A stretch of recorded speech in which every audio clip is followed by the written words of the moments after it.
All right, guys, my guest today is Candice Smiley, founder and host of Create the Ripple podcast, social marketer, public speaker, blogger, minimalist, and mom. Candice, happy to have you on the show. I am so glad to be here, Nick. Thank you so much. Yeah, so keeping with the theme of the show, leveraging tragedy and trauma from our past, not letting that hinder us or sideline us, but actually letting it propel and launch us, using it as fuel to launch us into a successful, highly rewarding life, just overflowing with love and abundance and unlimited success. I want people to know that there are other people out there that have gone through some tragic stuff and that have gone on to build an amazing life. So let's just dive right in, like walk us through your past, how it all got started, and then we'll get into what you do today. I had a pretty normal childhood. I grew up and, loving parents, grew up on a farm, home educated, but relatively sheltered, I think, which didn't necessarily set me up for some of the challenges I was going to run into. And at 17, I was sexually assaulted by my then boyfriend. This was especially traumatic for me because he was somebody I trusted, right? So I didn't see that coming. And up until then, I had grown up in a very conservative Christian home. And so the impact of that, both on me emotionally and just sort of how it shifted how I saw myself, was significant. I had never been taught necessarily how to set powerful boundaries or how to speak up for myself, which was really an interesting thing. And so I didn't say anything because I didn't want to make him feel uncomfortable, even though I was obviously very uncomfortable, and ended up staying in that relationship for over 2 years before I finally found the courage to end it. And I didn't end it well, to be honest. It was kind of messy, but I just needed to get out. Sure. However, after that, I didn't really know how to heal. I didn't know how to talk about it. One of the most horrendous things that was said to me is I was trying to tell somebody about it, and they said, well, that happens to everybody. And yeah. And so it really just kind of shut me up, because they were like, well, you think you're so special, like it's no big deal, get over it. I really wasn't able to get over it. And I tried to, keep living. I ended up going to university. I tried to get my life back on track, but ended up going from, guy to guy to guy, right? Like a lot of different people. And just really couldn't find my groove. Of course, I wasn't choosing, great partners or boyfriends, because I hadn't really dealt with any of the inside trauma. Blamed myself, felt very wounded, very broken, very damaged goods. And I think that was probably the most damaging of the whole thing, is how I saw myself and the inner conversations that I have with myself. I'm an introvert, so I don't necessarily enjoy large crowds or that kind of stuff. But I would often say to people, it's very, very loud in my mind, right? The monkey voices were very, very, very hard on me. So fast forward a few years, I've chosen not so great boyfriends. I've gotten myself into a space where I'm with a partner who admits less than 6 months into the relationship that he has cheated on me already. You'd think I would, get the hint and maybe make a different choice, but no, I stay for 4 years. And at the end of that 4 years, he leaves the country and me with a significant amount of debt. So now not only do I feel like I'm damaged goods, but also my credit is damaged, and my whole life is basically feels like it's falling apart. So there was a lot of trust issues for me. And by that point, there was quite a bit going on. And I mean, I mentioned in my story that one of the things I've always struggled with is depression. I'm highly intuitive, I'm highly creative, right? And one of the things that I really struggled with was suicide. And that's not something that a lot of people want to talk about, but I feel like it's really important to talk about it, mostly because that which we don't talk about tends to hide. And shame and guilt, these are the things that will shut us up and make sure that we don't get the healing that we needed. So things sort of culminated, and I have reached out for some therapy. I have reached out for, the support that I need. However, I get over that I get over that hurdle, and I immediately find another narcissistic partner who now is saying, I'll take care of you. We'll create a space for you to get healed, right? All this other stuff. Fast forward a few years. And I now need to leave that relationship and try to get divorced, which is still going on 4 years later.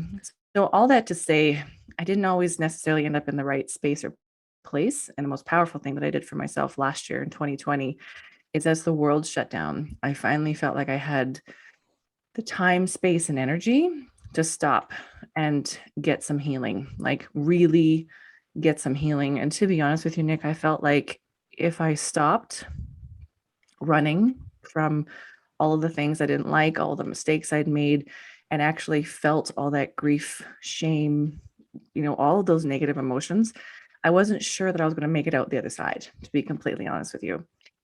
I have a 6-year-old daughter, and so she's a big part that has really pushed me to be better, because I know that how I'm interacting in the world, she's watching that. And that's a big deal. It sort of pushes you to, I can deal with all of this because I don't want her to have to go through anything like I did. I want her to hear my story and hear it powerfully and make different choices, right? That sort of thing. That's leveraging right there. That's how we leverage our tragedies and for our kids. The same thing with me dealing with an abusive stepfather, and even my mom at times has really helped me to leverage that tragedy and be the best dad that I can be, or that I know to be. You know what I mean? And if in the scope of the grand scheme of things, I had to go through all of that so that these 3 kids wouldn't, it still sucks, but it's worth it. You know what I mean? I want to cycle back to the sexual assault if I can, because it almost sounded like, and I don't want to put you on the spot here, but it almost sounded like the sexual assault is actually the inception or first traumatic experience that started this finding the wrong guy repeatedly thing that you're into. I wonder if you've ever considered if it goes back further than that. Does it start there? How's your relationship with your dad? It's awesome. My dad's my hero. Yeah. Okay, good. Where do you think the attraction for this type of man comes from? Deep dive. I'm happy to deep dive. I think the biggest piece was this gentleman. We had a long distance relationship.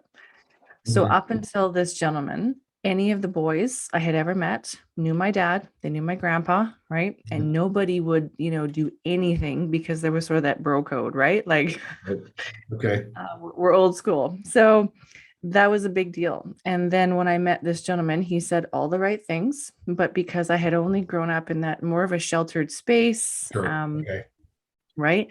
I didn't have the awareness. Yep. Now it's so, making sense. Okay. Yeah. So he lands, in Canada, and within 8 hours, I had lost all of that, what I would call, purity, which is, it was gone. Sure. And I remember being flabbergasted, and his, all of the things that they say, right? Like, well, I've been waiting for this and you owe it to me, and all those things that you hear about. Sure. I heard it. And I remember feeling totally lambasted by that and totally unprepared. What was challenging was I also didn't know how to talk about it. Like, I did not know how to talk about it, which I think is a challenge for a lot of victims. We don't know how to say it because I think we're afraid of, I told you so. We're stuck by shame. I used to be a singer. So before he came, the trajectory of my life was that I was going to go overseas to a creative college, and I was going to pursue music as a career. Okay. I stopped singing the day I was assaulted. I couldn't speak. People were like, you just stopped talking, you stopped singing, you stopped smiling. I have a last name like Smiley. So it was a big deal. Yeah. I changed overnight. But people say, what's wrong? And I'd say, nothing's wrong. And I remember feeling like it is so easy to lie to people because they're not actually interested in what's actually going on, right? People they don't want to hear the tough stuff and sit with you in it because it makes them uncomfortable. I've since learned that when people say, how did you get into that situation? It isn't always a accusatory question. Sometimes it's their own fear coming up. Like, how did you get into that situation, so that they can avoid it or help someone else to avoid it? So it took a long time for that. And I think on some level, my dad knew that I wasn't safe with this human. But he didn't know how to help me to communicate it. And so we actually started fighting quite a bit and spent a couple of years not being in a great place because I didn't know how to show up and say, Dad, I need you to rescue me. I don't know how to get myself out of this situation. I need you to throw him out. I need you to, right? Like, help me figure this out. And Was the shame of the event of the loss of purity, so to speak, through this, you didn't want to go to your dad and tell him exactly, because again, a fundamentalist Christian home, which I totally get, because my wife and I are God-fearing people as well. And I wasn't trying to suggest anything with your relationship with your dad. I've just noticed that there's a lot of women out there that if dad wasn't there, if there was no dad, or there was like a demeaning, where the daughter just wants dad to notice them or to love them and connect with them, and that's not there, women will usually look for that in all the wrong places. You know what I mean? So going back to that, staying on that, if we can, just real quick, did you blame yourself at all? 100%. Did you wonder at all? And then you can go into like describe all that, but did you also wonder what God's opinion was? If you were being condemned or judged maybe by, what happened, because you didn't say no and you didn't put your foot down completely, you kind of got, even though you were manipulated into it, in a sense, one could argue you were still kind of a willing participant. So now there's this feeling of, I've let my parents down, I've let myself down, I haven't lived my core values, I've let God down because I know what this teaches. So now you're in this funk of just like self-loathing and condemnation about this one action, and it totally takes control of your life, your mindset, everything. And you said it was a couple of years you were stuck in that. I was. Yeah, I did not know how to get out, and I felt like, who would want me now, right? I was shocked, and of course, a lot of people would say, "Well, it only happened once, it may not happen again," and it was repeated, and then at some point, you start to believe it, and I enjoy, but part of my mission for sure is talking about the subtle abuse that happens in relationships. Let's talk Because about you don't know. Well, you don't always see it coming. Like I didn't, for sure. If he had come right out when we had first met, we met on a mission trip, right?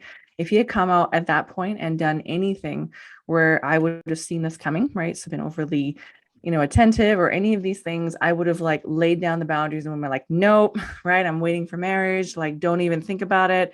I've never been kissed. Like, no, it's not happening. But he didn't. It was subtle. He was like, kind, considerate, in my corner, right? He knew all of my beliefs. And then it just happened, like I said. And so the subtle abuse, the gaslighting that happens where you think it's your fault, and that was very, very big thing in that relationship for sure. And certainly another ones that followed it was my fault. I'm doing this to you because you make me feel this way. It was all about that. And so I want to talk about that a lot when people, when they come to me with this, they'll say, I have an experience, and I'll say, it's not your fault. I don't care what he's saying. If you don't feel good inside when it's happening, then you're being told something. Right. But even with, fast forward to some of the relationships I had later on, I would see these patterns, right? I saw them a lot faster. But then what would happen is, because I felt like I was damaged goods and I've done it again, I've tried to attract somebody better and they're the exact same person, I would internalize that. And I would literally just give up and be like, fine, whatever, take what you want. Everybody else has, right? It's my fault. I can't seem to fix myself. I'm broken. And so, the internal that was kicked off from that was significant. Now, if I look back, I think, because I was highly creative, I went to my church where I thought I was going to be safe, and they're full of people. So there's no judgment, no frustration there anymore. But I went to them and I said, like, I don't think I can be on the worship team anymore because I'm not pure anymore. And what didn't happen was somebody going, how can we help you? What do you need? They just basically went, well, of course you're 18, you made a dumb decision. So they asked me to step down from worship, which I love. They asked me to step down from ministry. And so all of these things that were also paramount to who I thought I was and the life I wanted to be a pastor's wife, it was gone. Like, it was just, everything disappeared. And the one person who has never been held accountable is him. Sure. So we're going to let him go. Yes. Okay. Yes, we are. Yes, we're going to let him go, because I actually have something in here in your bio that talks about practicing radical forgiveness. Yeah. But before we go there, just for the people that don't know, tell us what gaslighting is. So Just emphasize that you gaslighting is don't hear when, what I'm saying. Please. well, you just, gaslighting is when it's all your fault. And for me, Self-imposed. You very much self-imposed. self-imposed. Okay. Yeah. Um, Like a self-loathing. So, man, that's opened up so much, man. I can't even write fast enough to go over this because like I have a very varying mix of my audience. My podcast is not overly religious, but Mhm. my wife and I are God-fearing people Mhm. all the way. Like we were at church this morning. I got saved in prison. Okay. My wife has been raised in church her whole life, and she's my balance completely. Yep. And I steer her to new lands of adventure, and she pulls my reins. You know what Beautiful. I mean? Yeah. Yes. But but the guys that listen and the girls that listen too, they know that on occasion I will talk about a higher power. I will talk about God. And again, I don't camp there because I'm trying to reach a wide variety of hurting people. Mhm. But are you in this place now in your life where you feel that those dreams and ambitions that you had of being on the worship team and singing about the forgiveness and the grace of God for sinners like you and I, and still being a pastor's wife, has that dream set sail for you? Or is this still something that you would like to see for yourself? I Super personal question here. Please forgive No, me. it's a great question. It's one I've definitely thought about. Is that for me, like as I would say, God and I are good. So Okay. that's good. Okay. Have I found we're good. Have I found myself back in a church community? No. And that's just me. Do I have, a deep abiding faith? Yes, I do. Yeah. Do I know that it was meant for good? Absolutely, I do. Awesome. And to be honest with you, if we fast forward or rewind to when I was 12, so 5 years before the assault happened, I was aware that I wanted to do something big in my life, and I knew it would actually have to do with raising up men and women, but men specifically, to another standard, a higher standard. I felt like that was a shift that needed to be happening. Yeah. And I wanted to be a speaker. And I can remember very clearly knowing that just in my own heart of hearts, there were some lessons I needed to go through, and laying awake at night, wrestling with that, like literally like Jacob did with the wrestling with the angel, and had a very keen sense that I was going to go through something. It wouldn't affect my health, it wouldn't affect my family, but that there was going to be a loss. So on some level, especially when I started my healing from this, which was years, it was about 8 years that I stumbled through healing, until I came to that place of radical acceptance and radical forgiveness, where I knew that what I was going through would help someone. And so I often post about that in my own stuff or on my podcast. Trust the niggle, tell the truth, right? Should never have let him come.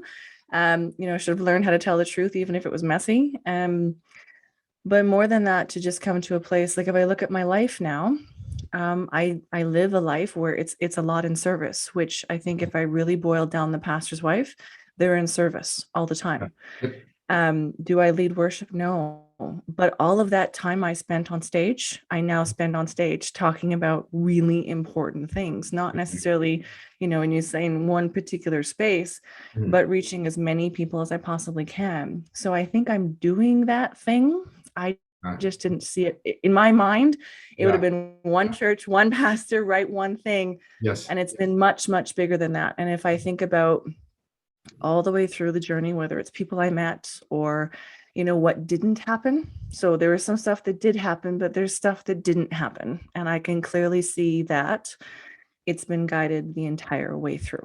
That's the key word, guided.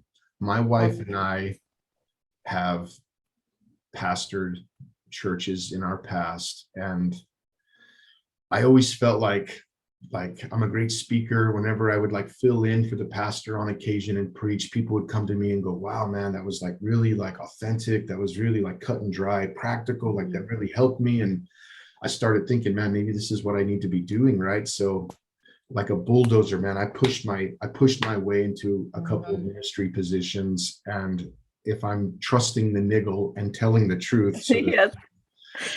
they were an absolute, I mean, blowout. Like I didn't have any like training at all. Like we took this one church over in particular, and there was like 9 people left in there, and we got to work right away. Like I took the worship service over. I was singing. We were downloading all these hymns off of like this Lifeway Christian Resources has all this music and stuff on there. We're like figuring out how to plug it into the speakers, and I have all this music, and I'm singing, and I'm writing sermons, and we're knocking on doors, and we're taking like gifts to people, and we're going through all these cards of visitors that had come to the church. And the church went from like seriously 9 people to like 40 people in a couple of weeks. And then I remember one Easter morning we had 92 people come out. This is in a very small, quiet Colorado country town, right? And it got so big, and I was working full time, and I totally sound like I'm making excuses right now, which I probably am, but it got bigger than me and my ability to handle it. And I am an avid professional at self-sabotage when things way beyond my capacity to handle. And I pulled the pin on a hand grenade and actually sabotaged my own self in that situation. And then there was this like fall off the map, go to a dark place. I know I'm called to do this. Why is it not work? Why can't I do this? And then, you know, you're stuck in a dark place for a couple of years. And I mean, you're still a dad, and you're still a husband, and you're still working and providing for your family and all this stuff, and trying to be a pleasant person. But here you are in hell, in darkness, you know? And for me, you know, I don't know if you ever struggled with any addictions or anything like that, but like for me, I know just because of the years of 12 to 23, 2 trips to prison, methamphetamine addiction, needles, like all of that, like my subconscious knows that I can very quickly go to a medicating place to alleviate all of that pain, you know. And there was like a total relapse in sobriety just to try to deal with all of it. And then last August, not last month, but like the previous August, a year ago, man, I got back on my podcasts and started reading my books and watching the YouTube TED Talk videos and all this stuff, and really trying to get like myself on this self-improvement trajectory, because I noticed there was like a glaring omission in churches to deal with the psychological aspect of man. You know what I mean? It's like, here's sin, here's righteousness, go this direction, but no one ever says, you see that person over there that's living in sin, living in a relationship, they're not married, and they're using drugs, like that's sin and that's wickedness. But no one would ever go a layer deep and say, why? What happened in that lady's life to where she's been with 5 guys, she's got 9 kids from, you know, 8 different fathers, and she's got track marks, and she can't show up on time. And like, don't judge, like go deep and find out what traumatic thing happened in her life to mess her mind up to the point where she's stuck in that lifestyle. She doesn't want to be there. She's not enjoying that sin. You know what I mean? The podcast world opened up. So I got to this place where I started the podcast, and I mean, I'm no Joe Rogan, but I mean, the podcast has exploded. Like I wrote a book, I got it published, it's doing well. And my wife tells me, what if this was your calling? Yes. Just like you said a minute ago, in our minds, we have this, the pastor's wife, I'm going to sing the worship, I'm going to make it pleasant, and we're going to provide this. It's boxed in how I see it. You know what I mean? And just like Joseph, you know, he had Dakota, he was his dad's child. He didn't see getting sold into slavery. He didn't see going into jail. And it ends up being, and I reach more people with what I do now than I would have ever did with what I was doing, you know? How do you feel about that? That's it. It's it completely for me. And I feel like I always knew I had the gift of discernment, but it had to be taken to another level. There were things I always knew that, especially as I've sort of emerged to this space, right, with my podcast and some of the things I'm doing, it's just, and I have really resonated always with, you know, women like Esther, right, for such a time as this. But it took her courage to go before the king, right? And then she had to have dinner a couple times because she was still too chicken to say anything. Right. And I feel like I could relate to that, because sometimes I'd be like, I know I should talk to this person, but I'm not ready yet. So I think about that a lot. And to be honest, when the whole world kind of collapsed and I had just gone through a breakup, I knew it was what I needed to do, but it sort of opened up for me to finally work on some of this stuff. And it wasn't as scary when I finally looked inside, but it basically ripped me open. And I felt like, energetically, and finally have been able to deal with the healing. And that's allowed me to start telling the truth on a whole nother level. And like I said, to use words and things that normally people won't talk about unless you're very brave. And I'm like, yeah, for such a time as this, we have to. Yes. Yeah. So you were talking about like anxiety, just from the notes in the bio, we got like things that you dealt with: anxiety, depression, shame, letting go, all of that. Have we mastered these things, or do they still percolate from time to time? Yes. Yeah. Oh, they percolate for sure. I So think at this point though, they don't run me like they used to, right? So when a day comes up and I feel sad, or I feel what I would, call depression, I'm okay to sit with it now, right? Like, I'm fearfully and wonderfully made. This is part of who I am. And my dad's been really good about that. He'll talk about, you're highly creative. So you're going to have these amazing ups. You can go on a stage and you can, hold space for this energy and speak in a powerful way.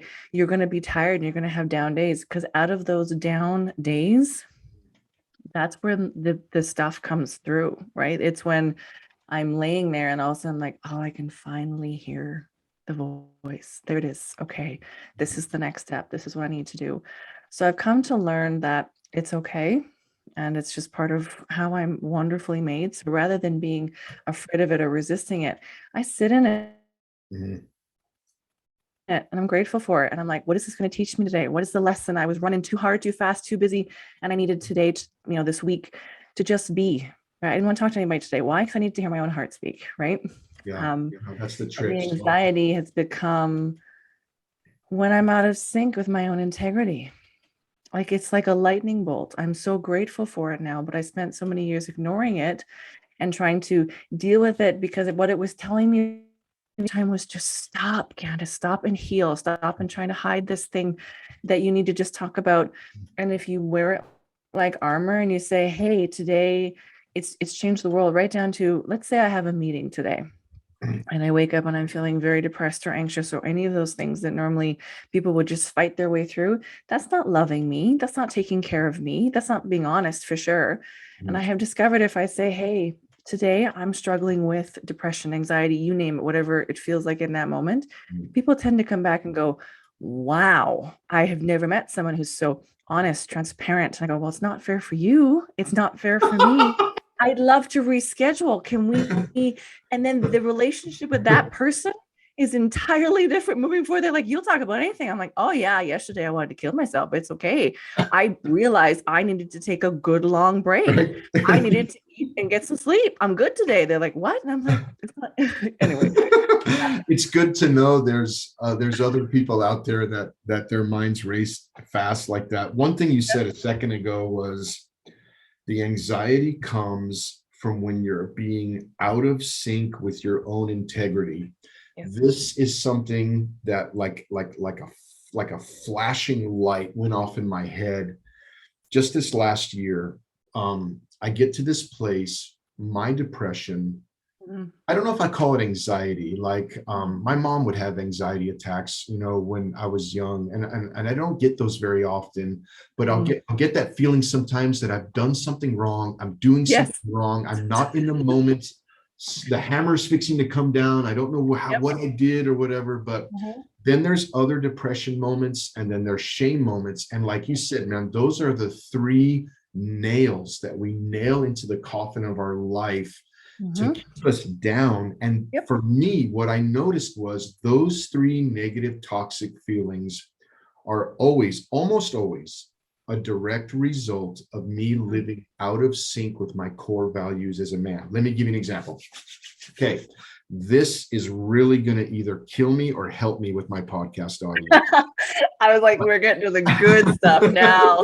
This is good, Nick. So, right, because I still have a very good following of Christian people that I know from, that listen and stuff. But so I was already up front with the relapse that happened in 29. That was just me being so broken at what I perceived was my inability to do something that I thought was what I was supposed to be doing. But I let that go. That's not such an issue these days. What will get me is every once in a while, it's been an 18-hour day in the oil field. I'm exhausted. I've worked hard. I've handled my responsibilities. Dang it, I'm going to get a 6-pack and have 2 or 3 beers tonight just to unwind. And then the next morning, I feel like crap because I don't drink very often. Alcohol really knocks me down. I don't get up and do my jog in the morning. Mm-hmm. I'm dehydrated and exhausted all day. Yep. I know that, and then I'm feeling like, Nick, you know that you don't want to drink. You drank. You just violated your core values as a man. And now you are not the apex man that you are claiming yourself to be and projecting yourself to be on your Apex Masculinity podcast that you do. And then I go into a funk. Yep. And that entire day, I won't do anything productive because I'm in this funk. And it's very important that, because we have to know our triggers for when we're going to step out of our integrity. Because when we step out of our integrity, if I'm hearing you right, when we step out of our integrity, the anxiety, the depression, and the shame, bam, they resurface quick. So I have to learn my triggers, which is exhaustion is one of them, and really be like super focused and practice consequences and look on the backside of the decision to have that drink and say, you know what, it sounds really good now, but in the morning, it's going to take a day from you, and it's going to take an entire second day just to get your confidence levels back and get back on track with this brand that you're trying to build of reaching into people's lives and stuff like that. So I totally get that. I totally get where you're going with that. So living your truth. Oh yeah, let me ask you this. What would be something that, if you have an entire audience right now of people that if someone is stuck, what advice would you give them? They're stuck in this place where like what my life is now is what it's always going to be. I will never be able to come out of this pit and get to a successful, fulfilling place of achievement in my life. What would you say to somebody like that? Well, first and foremost, I want to tell them that you create your world with your word. That's how the world was created, with sound. Spoken into it. It's true, right? Spoken into existence, vibration, sound. That's sound. So when you say something like, even internally, especially internally, I am stuck. The meaning of the word stuck, and this is what got me out of where I was negatively, is I know my name, Candice, means glittering, glowing white. And in the Bible, she was a queen. Queen Candice. She's on top. Yeah. Queen Candice. And that mattered because I was like, I would not be called this name, yet given this current thing that I'm dealing with, because you asked about addictions, mine was sex. So I continued to wound myself after I'd been wounded the one time. I continued to do that. So, but my name is glittering, glowing white. So pure, which is what I felt I had lost based on how I was raised. So knowing that had a huge impact on how I moved through my original healing, even though I was stumbling forward most of the time. I was like, I will be this person because this is my name. So by the same token, the word stuck literally means stick. And you can break a stick. It's like a twig, right? That's a stick. So when someone says, I'm stuck, I first and foremost say, no, you were fearfully and wonderfully made and you were created in an I am presence. So why would you put those two words behind a word that literally means nothing? Right. You're stuck by sticks, which means you can just walk out. Right. So that would be my first thing. But they've got to come to that space. And then I would be honest and say, it's going to suck for a while. Right. And I want to be honest about that, because I think when people look at someone like you or someone like me and we project a certain image forward, they don't know that I was assaulted 17 years ago. So the girl that they see now is Right. 20 years in between that to this. And there were certainly highs, there were certainly lows, relapses, forward momentum, all those things. And so I'd want to say, you'll get to a place where you're in a great relationship with a partner who loves and respects you and doesn't throw your past at you. You don't even throw your past at you anymore. You don't feel defined by it. You feel empowered by it because you know it was meant for good. You're going to share it for good. You're going to impact the world. You love yourself. You love yourself all the time. You say amazing things to yourself, and you'd never say things like, I'm stuck. But I can remember being in that space. And I made a promise to myself that I knew it was going to be bad. I knew the healing was going to be tough, but I had already lived through something that I thought was going to kill me, and it didn't. So I could also move to the space where it would be okay. So I remember when I was lying on the floor and had a knife against my wrist, and it was my cat that wouldn't leave me alone, which is why I didn't do the thing, got up and finally made the phone call to somebody and said, I need help. I need to deal with some stuff. It's scary. Was introduced to an amazing woman who helped me, work through that so that suicide was no longer a challenge. I worked through the triggers, as you say, right? Worked through all of those things. So I started to make better choices and move my life forward. But it was in that moment that I remember thinking, I'm going to get up off this floor. That's the first thing I'm going to do. I'm going to put the knife away. I'm going to make a phone call. After the phone call, I said to myself, you're going to finish this, because if you don't finish this, then all of those people who wanted to take from you win. And you need to win for you. Even if you don't love you right now, because I didn't.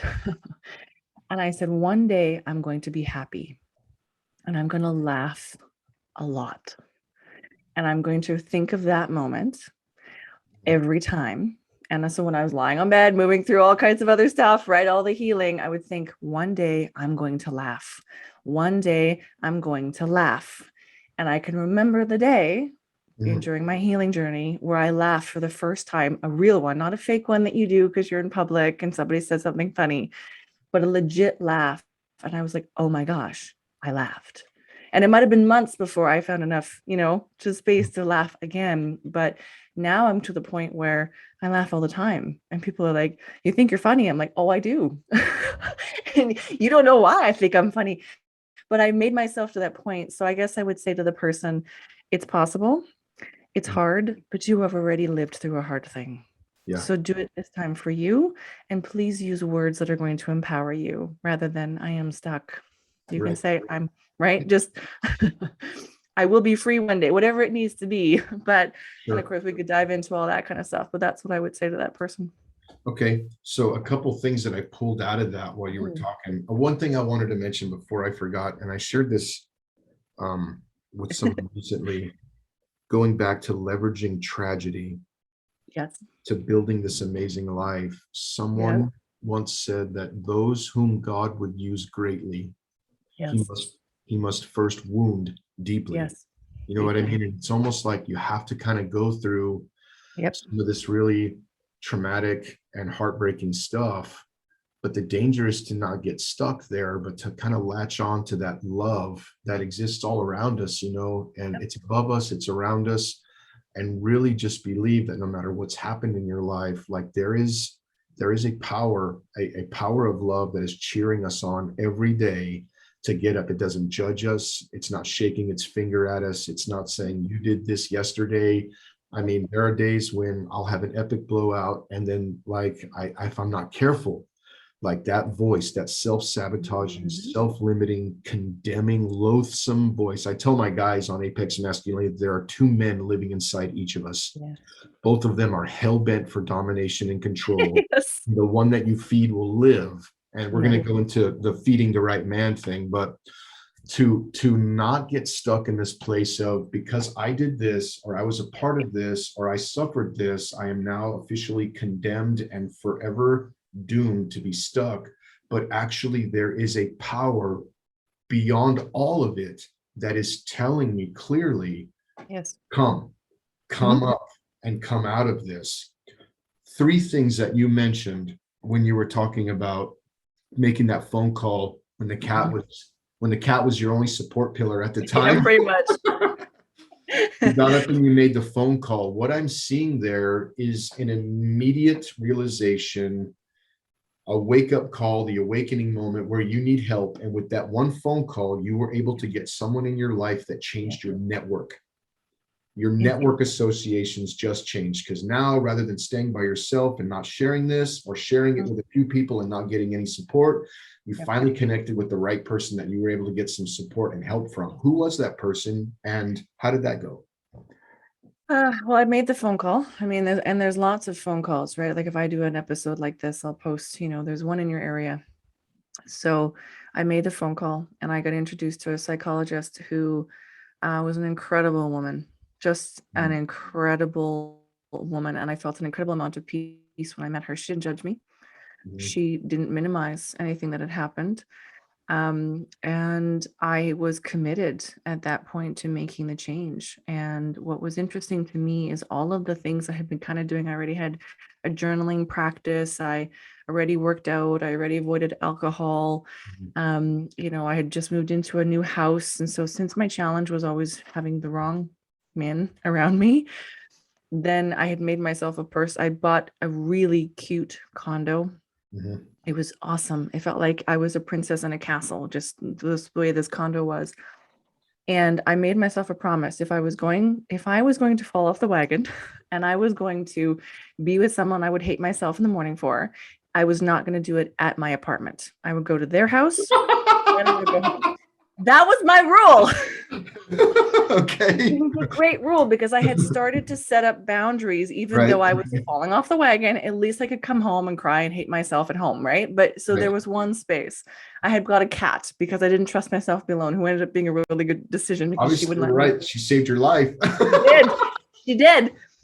No, she was lovely. Anyway, so when I realized some of that, and so I would want to say that to a person who's feeling like, I'm like, look what you've already done to survive up until this point. And she was really good at that. She's like, you've already set yourself up. So rather than 8 sessions to get through it, we finished in 7. And in 7, she said, you've got this. You're probably going to relapse. You're going to have years of dealing with this, but just stay committed to this girl you want to become, and you will get there. And that was great because it started me on a journey. And like, you're right, I started hanging out with different people. I had different books to read. I had been inspired, and I had somebody who looked me in the eye and said, you're not damaged. And she was professional, so she must be right? You're going to go through some of the stuff. You may need to adjust some of your beliefs about yourself and the world, and here's how you can do it. And so she gave me tools, and then empowered me and said, go do it. Here's my number if you get in trouble again. And that was a huge step to start moving in the right direction. Having someone tell you, look you straight in the eyes, and not say, you better not fail again, but actually tell you, you know what? This is pretty deep, and it's been going on for a minute, and there's a chance that you could again. And if it does, I'm a safe place for you, and you're okay, because it's like 2 steps forward, sometimes 1 step back, or it's like months and months and months of okay, and then you go to a dark place, and then you make a bad decision. And I tell guys, look, man, when you're coming out of the negative, toxic man and trying to be the better man, it's a fight. And you have to get in close enough to get punched in order to land punches. And that's grace. That's the best definition of grace somebody ever shared with me is grace is room to grow. It's room to grow, space to grow. Another thing you mentioned was you realized that the journey was going to take some time. And I think you even used the word, it was going to suck. So, but what I see there is on the front side of that, you are making a committed decision that this isn't an overnight fix to come out of this negative. Please don't get upset for me using the word toxic. It's one I use with my audience, because for me but anyway, so to come out of negative, negative living or negative mindsets to evolving into this better person, this person that you want to be, that you're called and destined to be, to know it's not going to happen overnight. This is a journey of progress. So one, you changed your network. Two, you committed to the distance of time it was going to take to get there. And the third thing I heard was you were committed to the work of self-improvement with the books, the therapist, podcast. You probably went on a deep dive and started just consuming content, really getting the neuroplasticity of your brain reformed. And the thing that I struggle with the most, it's like a pet peeve for me. I'll meet a guy at work and they're struggling with pornography, or they're struggling in their marriage, or they're struggling with their money. And I'm like, hey, I know this podcast. Like, I'll forward you the link. And it's not even my podcast. It's somebody else, and listen to it. And they just kind of look at me like deer in the headlights, crickets. They're like, podcasts, like, I don't have time for that. And I mean, you'll sit and listen to the Howard Stern show or some really polluted, negative, toxic radio show, but you won't take an hour a day and listen to something that is going to rebuild the neuroplasticity of your brain to believe that you are destined and able to be a better human being. And I just want to hurt. I know. Like, some people are stuck because they want to be stuck. That's the truth. And, I didn't want to be stuck anymore. I didn't know how I was going to get there. And I like to talk about, the fact that it's going to take a while, right? If a woman calls me and says, I think I'm ready to leave my toxic marriage, and I think, oh, honey, like, see you in 5 years. Good luck. Hang on. Right. And it's because it takes time. And I think when people think it's going to be an easy fix, then they get discouraged. And I don't want them to get discouraged. I want them to know it's going to be tough, because we can do tough. We do hard things. We did hard things to get to this point. So really important for me to talk about that. Talk to me about the plot twist. Yes, I'm seeing this in your bio here, the plot twist. This thing that your producer sent me. Nice lady. Yes. We had a little chit chat with her too. But talk to me about the plot twist. What is the plot twist? Well, that's when life basically comes in and makes you go, plot twist. You didn't see it coming. It's your greatest gift. That's what it says. And that's what it says about that. The plot twist can be your greatest gift. Well, I think if I look back on it, the first plot twist was the sexual assault. Right. Because it set me on a trajectory, even though it was hard, to this place. To where you're at now, the work that you're doing now, helping women and stuff like that. Okay. Waking up one day and realizing I'd, been left, cheated on, and $350,000 worth of debt. That was a plot twist. Didn't see it coming. But but it again, it was meant for good. And I can remember thinking, in that plot twist specifically, well, I already served till now and it hasn't taken me out. So this won't either, and having people say to me, well, just give up and, just claim bankruptcy and just let it be done with. And I was like, no, I have personal dignity and I've fought hard to get here. I will figure out what I'm supposed to do and learn right through that. My daughter being born, plot twist, right? This amazing human being changed my world, realizing while I was pregnant with her that my husband was not who I would be spending the rest of my life with. And that was a plot twist, right? So these things that you don't see coming. And then how when you move from them or through them or for them, depending on, whether they're positive or negative, those are the game changers, those moments. That's it. Being able to realize that the plot twist is actually, as Tony Robbins says, if you realize that everything in the universe happened for you, not to you, then you could see even the worst tragedies as launching pads to totally get where you want to be in life. Okay. I've got another question for you. And this question is for my wife because she is my number one fan. That's awesome. Yeah. Yep. She listens every morning. And sometimes she's not critical of, oh, they're great. They're wonderful. I'm like, you're my wife. It's a biased opinion. Like, I need you to let me know. Am I doing okay here? But she's my best fan and I love her to death. But something that I think not only my wife struggles with, but tons of moms is mom guilt. And I don't even know if there's a way to fix you happy people from this. Like, how do you deal with mom guilt, the pressures of what society is telling you? Now, this is a man's perspective, so you can totally spin this off, chew it up, like destroy it, whatever you want to do. But when I think about what mom guilt is, I'm guessing society is pressurizing women to be successful entrepreneurs in the workforce. And at the same time, women are, okay, I guess I can do that, because women are perfectly capable of doing that and they're really good at it. But at the same time, I think there is this inner biological sense within a mom that says, my first and foremost importance is my children, my home, this space, being, if I'm just going to come out and say it, my wife and I have a very traditional marriage perspective. You know what I mean? Like, she doesn't want to like chase all these wild things. She wants to be a support pillar for me, not because I make her do that or whatever, but she finds fulfillment in being that person. You know what I mean? So now they're out of balance because they have to do this and that and this and that. And rather than doing two things like we did back in the 1930s, we're doing 10. So none of those 10 things are getting our very best. And we feel like we're failing not only with mom guilt, but guilt in every arena that we're supposed to be giving ourselves to. Did I kind of get close? Am I close with that? You're close. You want to speak to that a little bit? 100%. So for me, when I always knew I wanted to be a mom, and then I sort of had to fight my way back to that point because I had a great career, and then I had kids a little bit later in life. But I knew that was the job. That is the job. But not just, I'm so grateful for the moms. My mom is one of them.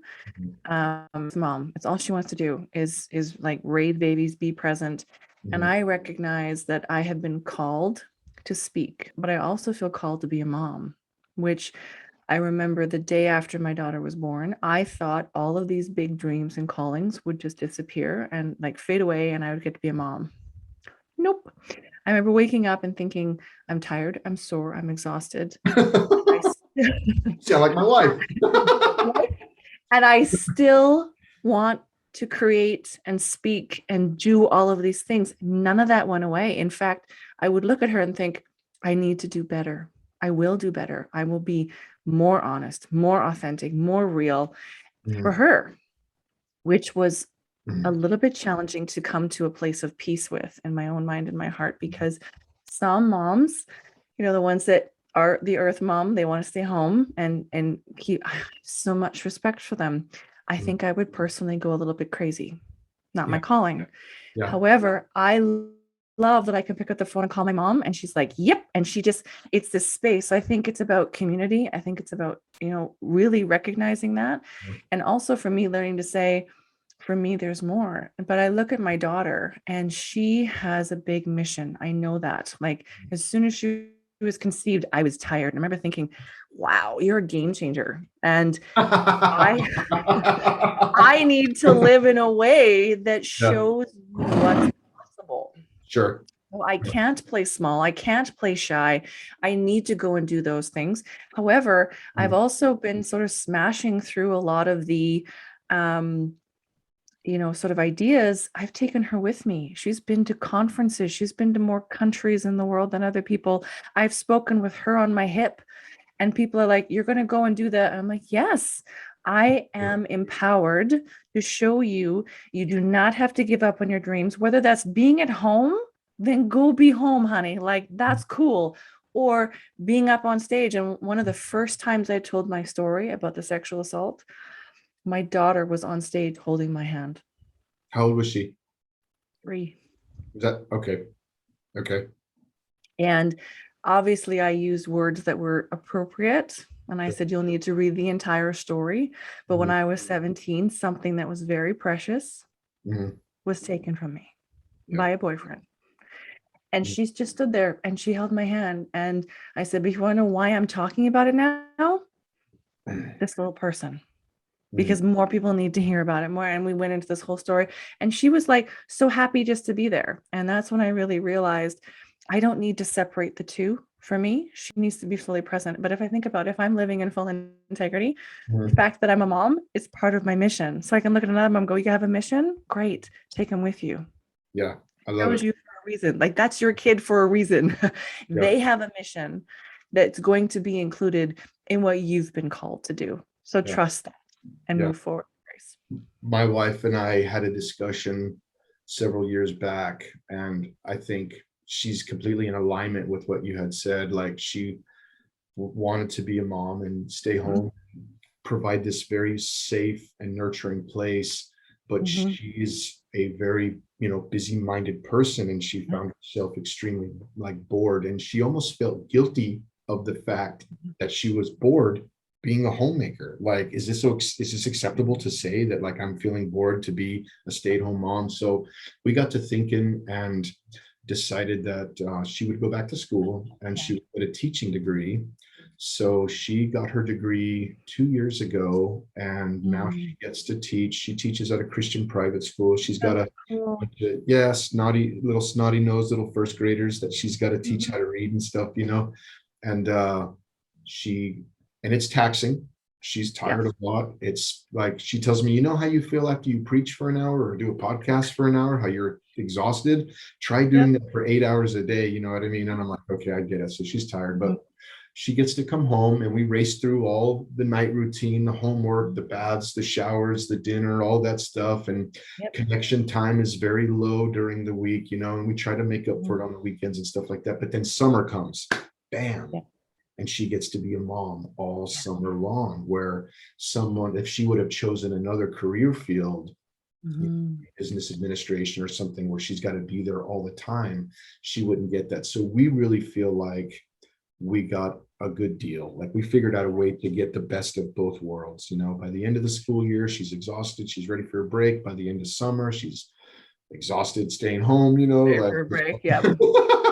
Well, I mean, I was blessed because my mom, I grew up on a farm, which was great. So I was home educated. So I spent a lot of time with my parents, my grandparents, people in the community. So I was sort of set up to realize that nothing gets done in a bubble, right?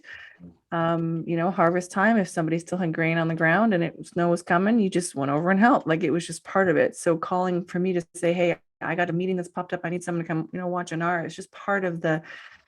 But my mom worked permanent part-time nights as a nurse because she's also a nurturer and healer. But she chose that, giving up sleep so she could be present most of the time for us. But my grandparents buffered for the days that she was sleeping. But my mom also supported my dad because she created the home space. So I've also seen, a powerful relationship. She balanced the books. She was a powerhouse. So when I look at myself and I think of all the things that I'm choosing to accomplish, I'm like, well, I had my mom was my superhero, right?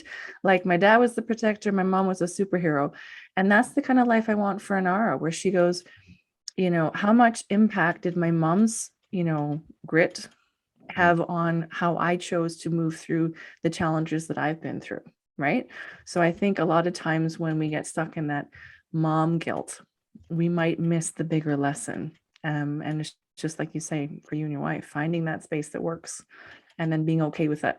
Yeah. Knowing that it's not going to be perfect either direction.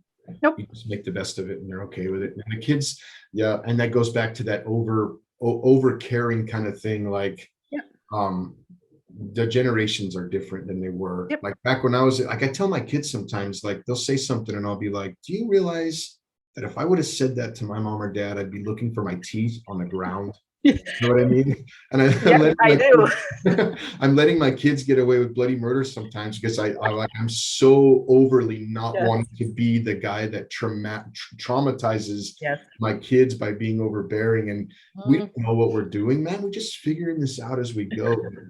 There's no manual. No, there's not. But when you're okay with yourself and you're okay with the fact that nobody knows what's going on, we're all just doing the best that we can. You give yourself space and room to grow. And you're just trying to be a little bit better tomorrow than you were today, than you were yesterday. And you're progressing down that trajectory of becoming a better person in all the areas, all the hats that you wear. You're doing a good work, and it doesn't have to ever be perfect. It's just the trajectory of wanting to be better, So before I let you go, I got to ask, and then we're going to get into how people can connect with you and all of that stuff. But what are you reading today? Do you like books? Are you reading books? I love books. Yes. Like self-improvement, like personal growth and development type stuff? Yeah. I can't do the other stuff. It's a waste of time. I'm a mom. Okay, I don't have time. The last book you read, if you're not reading one currently, the last book that you read that was really good, self-improvement based. Essentialism.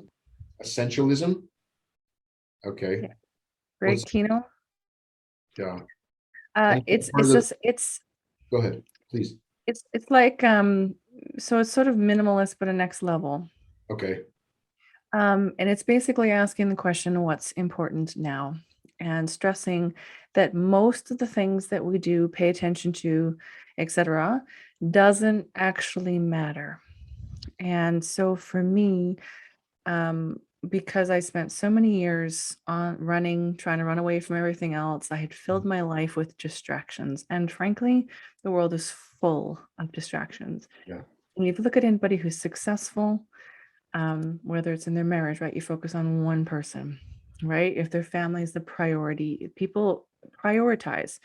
And originally, the word priority, in case you can't tell, words kind of matter to me, but there was one, it was priority for the longest time. And it was only in recent years that we got priorities so we could prioritize. But we can't actually focus on more than one thing, right? We know this. So for me, it was about dialing down, which had to do with, boundaries and all that other stuff. And so this book, Essentialism, really helps you. It's kind of a guide to simplifying your life. So he talks about less, but better. And I saw that. So when I, sold the big house and moved into my tiny home, when I stopped spending money and adopted a minimalist lifestyle. Now, granted, that was partly because of where my finances were. And so I needed to make drastic choices so I could reallocate my resources where they needed to be, right? Whether it was to my child when I left my marriage or whether it was rebuilding my credit post the other one. Those were things that taught me a lot about how much I didn't need to be very, very happy. Yeah. And that was interesting to me because we're told we need all of these things. We need to be doing all these things. We subscribe to the cult of busy. Mhm.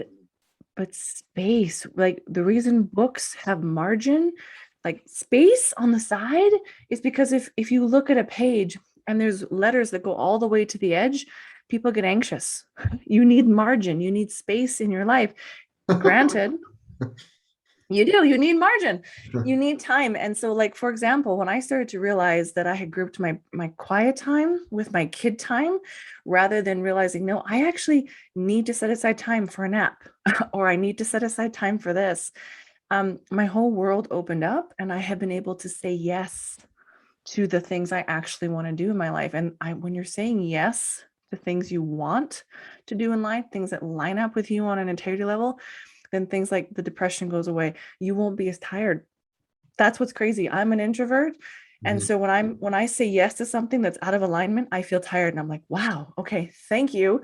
Then I need to back up and say, actually, I need to say no because that's not in alignment. And so for me, it's actually my fourth read through it because every time I read it, I realize, oh, I'm out of integrity there. I want less. And so what's amazing is now I'm homeschooling my daughter. Good for you. And I've actually structured my life and my business so that from 10 until 4 every day, guess who's my priority? Not priorities, my priority. Yeah. And then after that, I can say, mommy needs an hour to work. Mommy needs 2 hours. Mommy has to go on this podcast. Do not answer the door. Like, I'm not, you will be in trouble if you bother me. Right. And what's interesting is because she knows what's important in my life because I reorganized my life to put my priorities in place, Mhm. is that everything else has begun to flow. And that is a gift I would love to give to everybody. So go read this book. Awesome. So you have your own podcast, correct? Okay. And you talk about stuff like this on your I podcast? do. Okay. What's the name of your podcast? It's Create the Ripple, and you can find it anywhere that you would normally stream your podcast. We're also on YouTube. And yeah, we talk about trusting the niggle and telling the truth. So sometimes the conversations are very much, more spiritual, more internal, more about the personal development side. Sometimes they're about tough topics like telling the truth. Mhm. But yeah, it's all about basically, I want to add value when people listen. I want them to walk away and go, that was awesome. Or that book you recommended, brilliant. So yeah. One more time, Create the Ripple podcast, Create the Ripple on YouTube. Any other social media outlets that people can connect with you on if they want to just touch base and I hear more just about left the show? Facebook because I was like, that's not in line. So they can find me on LinkedIn, which is just Candice Smiley. My website's CandiceSmiley.com, and Smiley is Smiley, like so smile with a Y. Awesome. So nice and easy. Miss Candice, I thank you so much for coming on. I think we added a tremendous amount of value and content for the listeners. And I look forward to doing it again. So I agree. Have a good rest of your Sunday afternoon. I will. Thank you.